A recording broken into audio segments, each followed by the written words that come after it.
say to be anthropocentric. Is that the right word? Where you think that the cause of the origin is in humankind. Of course, I would actually not want to offer that argument. I would say that there's a theocentric cause in everything. That is to say that God is the center of all, and that all creation comes from Him, and every successive moment of time and all those actions by the human race and every member in it at every moment in time is something that's ordained of God, and not outside of His authority and the scope of His intent and His eternal decree. Right. That is to say, not only that He see things happening in advance and can predict them, but He ordains them. How else, if He didn't have a foreordaining decree that He was fulfilling, how could He get the world to as close as perfection as the sin problem might allow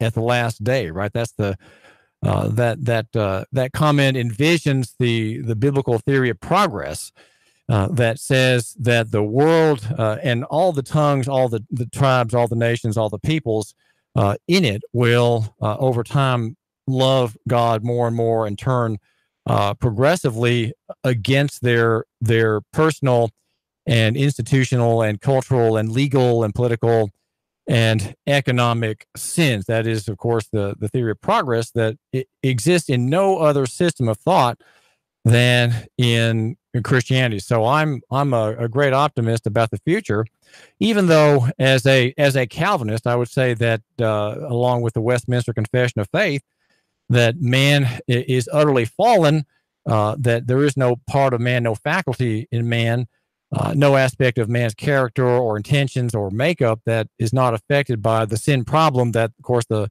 book of Genesis points out as a historical record, comes from the Garden of Eden and our first ancestor, in whom we all have our roots, right? The federal head, Adam, and in him the entire race of man fallen. And if you believe Christian scripture, that there is a federal head number two, in whom there is redemption for all those whom God intends to save. But then there's, of course, on the opposite of that claim, there is the understanding that there is, for some, no intention of salvation at all. And that, of course, that's the doctrine of election, and the backside of which is the doctrine of reprobation, that God intends for His own glory to make perish in eternity as here on the earth those whom He does not intend to save, whom He will let simply pass by. He lets them pass by and does not condescend to save them, does not stoop to conquer, if you will. I think that's the name of a play by Sheridan, a comedy I remember laughing loudly at the reading of as a college student. She stoops to conquer is the title, and in a way, God stoops to conquer humankind as well, and progressively over time, more and more people. Right, that's the goal. Initially, He saved only the descendant, only one man and his descendants in his immediate family, Abraham, and then one people in 12 tribes, and then finally, with the resurrection, a promise that was expanded to include the entire globe and every person in it eventually. Right, that's the promise, is to all of humankind.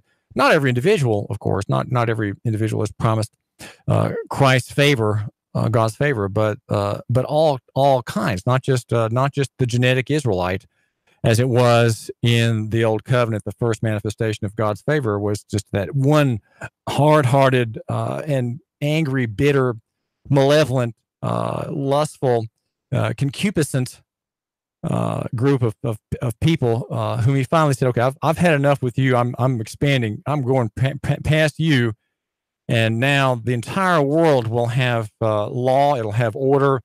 There'll be the promise of equity, and that's the story of humankind and civilization, where men are increasingly better. Men are increasingly more gentle." And if we look at history in the 20th century, we have even secular historians saying that with the existence of nuclear weapons, war itself in the old style has been rendered obsolete, and we are seeing that in the field of warfare. There is a kind of a reformation afoot there as well. Just read from the late 90s, Martin Van Creveld. I wanted to see if he has a new book. David Tool is here at Nuclear Radio, and we are. I say that war is something that is becoming passé, and there's a reformation in war. Well, here I'm going to say something that seems to contradict that flatly, especially when Americans are involved. Americans are a very militant and warlike people. We're like this. We're like the Spartans. We're like the Saracens, and the national. What's my source here? American defense. The Federal Defense Department is spending $250 million a day, and it's done so for the past 16 years. $1.6 trillion on wars abroad since September 11, 2000. And one, there's a new the Federation of American Scientists, the Secrecy News blog, uncovered the latest numbers. The Afghanistan war from 2001 through 2014, the Iraq war from 2003 to 2011 account for the bulk of expenses, more than 1.3 trillion Federal Reserve dollars. Of course, that's not real dollars, that's just paper money. The continuing presence in Afghanistan and the aerial anti-ISIS operations in Iraq and Syria since 2014 have cost a combined $120 billion, of course, levied against you voluntarily. You are asked to voluntarily contribute to that system through the Internal Revenue Service, which collects your payment every quarter if you file quarterly. A 2011 paper from Harvard Kennedy School professor Linda Bilmes estimates the cost of veterans benefits. Here we have the civilian cost of warfare at $600 billion to $1 trillion over the next 40 years, a number based on 482,000 some veterans who were receiving compensation for disability connected to service as of February 2011. Since then, the number of veterans receiving compensation for service-related disability has increased drastically. And according to the Veterans Benefits Administration annual benefits report of two years ago, 1.06 million veterans are receiving service-related benefits, averaging $15,907 a year. On Saturday, I attended the Concerned Citizens for Justice fundraiser for Anjali Moore. And one of the questions I ask people of color is, so how's your license doing? Now, I know I'm a kind of annoying person, but there is news about the driver's license revocation scheme out of the Department of Safety, which has some amazing administrative innovations and actions ex nihilo, meaning actions from nowhere, actions that are done apart from any authority. As we discuss sometimes at Nuganomics.com, my chief sponsor here on the David Tula Show. The news is that the state has filed notice of appeal of Judge Alita Trager's ruling that overturned the scheme to make poor people homebound, to make people who are too poor to pay their court fines and court costs, make sure that they cannot leave their homes, but they have to stay at home and either walk, take a bus, or if they can somehow maybe get a loan to pay for Uber rides, they can take Uber to their place of employment or on the job search. There's been a notice of intent filed by the state, but it's not likely, according to the Nashville Tennessean, Dave Boucher writing there, it's not likely that the state is going to ask for a stay in the order to David Perkey, the commissioner. The commissioner has been told that you have to, I'm giving you 2 months to create a system whereby people such as the woman I met, a writer, Keeley, a writer I met Saturday, can have relief. Now, here, let me give you a phone number. If you my listener knows someone who does not have a driver's license or is using the road so-called illegally, that person may have relief. Okay, the number is 866-903-7357, and that's the Department of Safety and Homeland Security's Reinstatement Center. Okay, it's a special little office, a cubicle, a cubby hole or two with a clerk two or three, maybe they're 15. I'm sure there are probably at least a dozen who will help you determine if you are eligible to have your driver's license reinstated. And if you are, to help get you back. Now, the young writer, a woman of color I met, has been here for about a year. I think she said, Keely, from the Atlanta area. She's a blogger. And she last night sent me a copy of all of her correspondence, highly intelligent correspondence describing her, how the fees have stacked up against her. I think if you're a writer like I am, I'm David Toulis here, the blogger with the biggest pen in Chattanooga. Writers are poor, okay? We are all poor people. And I say that having been a newspaper editor for 24 years in Chattanooga at the Times Free Press. I'm content to be poor. I was working in a newspaper a job I really loved. I loved it so much that I held the same position for that whole time, a quarter of a century, just about, doing the same gratifying work, designing pages and writing headlines and editing copy to fit, and the like. So here she is. She's a writer, also poor, and cannot pay her fees. The number is 800-8949, 800-8949. If that's something that concerns you, or if you've been involved in that kind of a situation, please let me know. The number again to call, 800-8949. Do you want me to give that number out again? Okay, well, if you're just about to bail out on me, that's let me just give it to you right quick here, and then you can go. It's 866-903-7357. Here it is again, 866. Write it down. 866, and don't lose the piece of paper. 866-903-7357. Here it is again, 866-903-7357. So they will help you, the Department of Safety staff people, they will help you determine if you're eligible to have your driver's license reinstated. And then to get it back, you'll have to call between business hours, 7:30 to 4:30 p.m. Central Time. So that'd be 8:30 to 5:30 local time here in Chattanooga. The name is David Toulis. There'll be a form there. You'll have to have your social security number and your driver's license number if you have that, and you can look there. Now, this, just if you want to Google this, just Google. Let's see, what will be the keyword? Maybe Trauger ruling Nashville, something like that. If you Google that, you'll get the Tennessean story. And the latest one is by Dave Boucher, and the headline is about the state's filing for appeal. But he indicates in his story that it's not clear.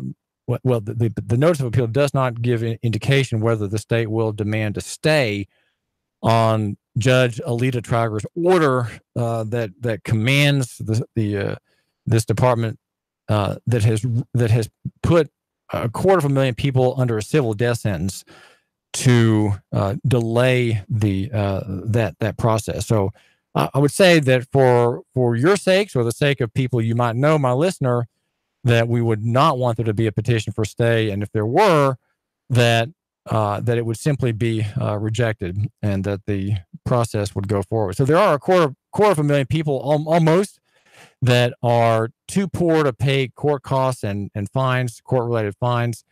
And they have the prospect for reinstatement, including the young writer I met, who highly articulate writer. She sent me, Keely sent me all of her correspondence, or most of her correspondence, starting about 2014. So for 4 years, she's had, because there's been some kind of connection between her Tennessee driver's license and I believe one in Georgia, that she's had been unable to legally use her car to drive. Now, of course, you need a license to drive or operate a car, but as I've discovered in analyzing the statute and reading, I think most of the court cases that pertain to travel and transportation, you do not, of course, need a license to travel, because that is the exercise of a constitutional right, God-given, unalienable, and inherent. And since there's a conflict in policy, between policy and law in Tennessee, thanks to an activist judiciary, which is run by crooked lawyers in the high court, you have a venue, an avenue for relief. And I have proposed, since I gave Chattanooga city government notice of this problem, you have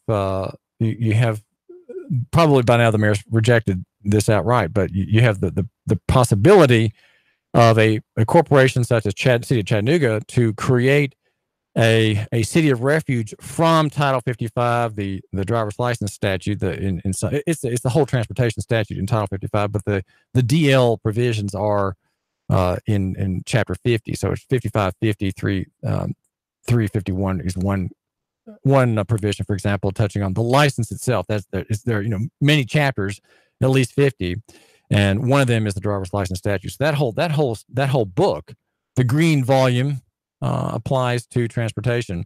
And most people are not involved in transportation. Most people are simply traveling by car, but there is, because we have kind of the public school to teach us how to think and how to comply. Everybody understands that you simply cannot possibly travel in a car or truck apart from permission.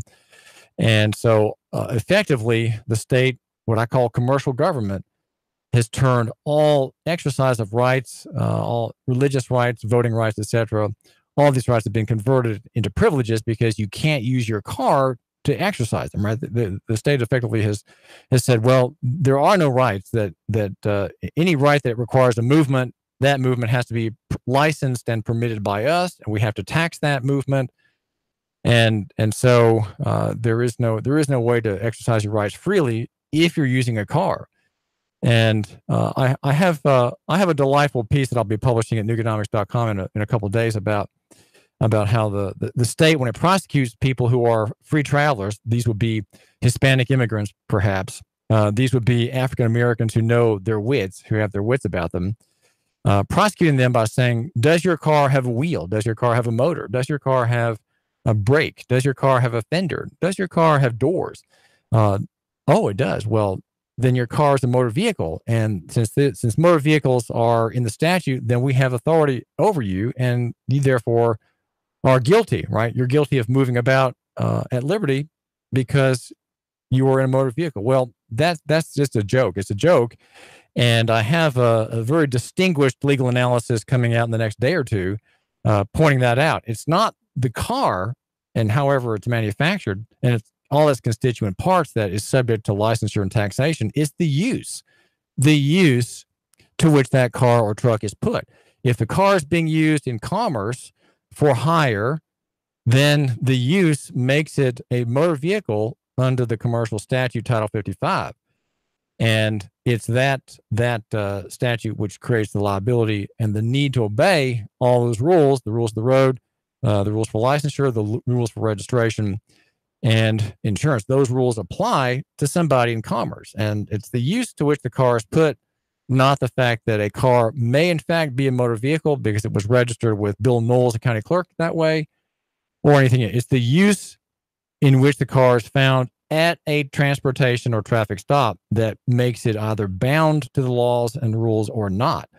That is my analysis. The number is 800-8949, 800-8949. The hearing for Anjali Moore, I believe, is being cut short by Judge Don Poole's next scheduled event, and so we have not heard from Marie Mott. Marie is there in the court, and I'll hear from her later today as to what the disposition will be. So probably the state of Tennessee will have had some time to question this witness, the petitioner, a convict, 8 years in prison for a murder, multiple charges. The event was in 2010, and Daniel Murphy, serving Anjali Moore and his family, has entered into evidence, I would say crucial material that would help put the defendant, the convict,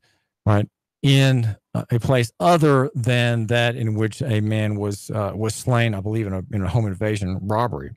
Well, this is David Toulis, and the number is 800-8949, 800-8949. Do call. I've been thinking a lot about Red Bank, Tennessee, and I've been going through just so you know what, I'm not wasting my time as your host here. I've been going through very studiously and carefully the police manual.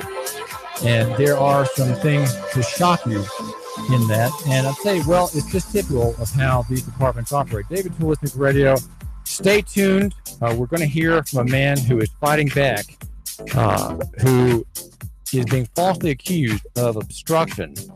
David Toulis, Nuga Radio. 3, 2, 1. Chattanooga Radio.